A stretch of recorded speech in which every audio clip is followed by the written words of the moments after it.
Hello everyone, Douglas Macbeth here again, my review of week 3. So thank you again for all your comments on the way through. Again, some really good messages coming out from our participants, so well done. Week 3 saw what I would regard as the best webinar, lecture, broadcast about Agile I have ever seen. So well done to WCC for getting Steve Follett from Capgemini involved. I thought he was absolutely brilliant and actually reinforced a lot of the messages that we've been trying to put across in this course. So it fitted well, really fitted in well. It also linked nicely to the Eve Morrow TED Talk earlier in the course, so I hope you've managed to pick that one up as well. Some key messages I picked up from the webinar which I particularly resonated with our discussion about contracting. He was talking about building software solutions, so we have got to recognise that it wasn't directly associated with contracting, but there was so much overlap for me. He talked about building it and running it, not as two separate activities. And that's something that we've seen as an issue inside contracting, where you've got the people doing the deal and then the people trying to operationalise the deal on a daily basis. And often these are separate groups of people and the communication between them isn't as good as it could be. So build it and run it suggests a different approach where these skills overlap and continue in place, as it were, through the life of the contract. So that's worth a consideration. Multidisciplinary teams. We've been emphasising this all the way through as well, that we've got to understand all of the bits of the business in order to do a good deal on behalf of the business.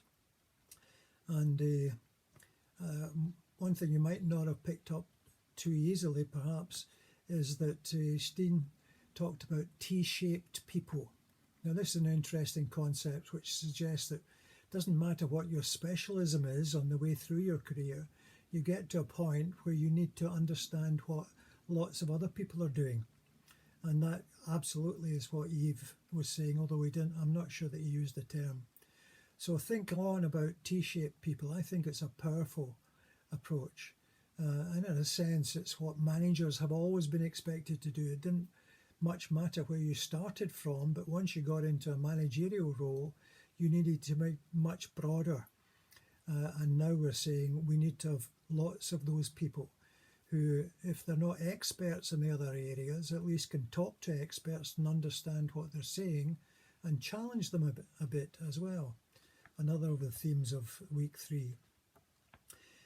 I also talked about pull over push. This is the way that we motivate or organise people, where it's driven by business need, not narrow specialisms.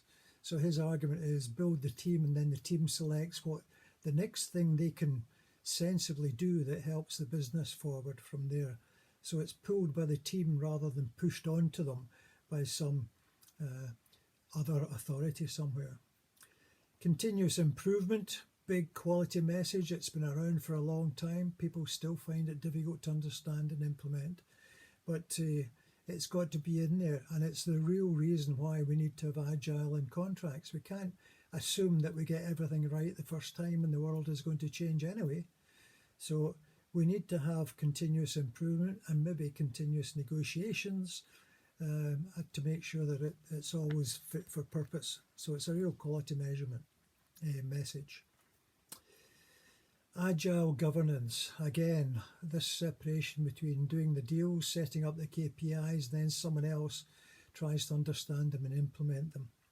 What we're saying is that we need to have continuously updated dashboards of what the performance indicators are. And again, these would be indicators that both sides were measuring. Another one that came from the software side, which is an interesting concept, not quite sure how it might translate into contracts, but the idea of a minimum viable product. So what meets the bare minimum requirements of a customer for the software product in Steen's case? In our discussions, it might be what is the minimum viable contract that will satisfy both sides. But in the software world, you get that agreed and you get it launched, and then you get feedback from the users, which guides your further development and add more features in. So this might be somewhere that contracts could learn from this process. Get something that meets both requirements, can be signed off, but build in the expectation that your dashboard is going to measure things and you're going to find places where you could improve. And you then negotiate new features to the contract. And it becomes a live guidance document, not just something that gets locked in their cupboard until something goes wrong. You also had a lot of discussion about two big issues, about where this kind of approach is sensible.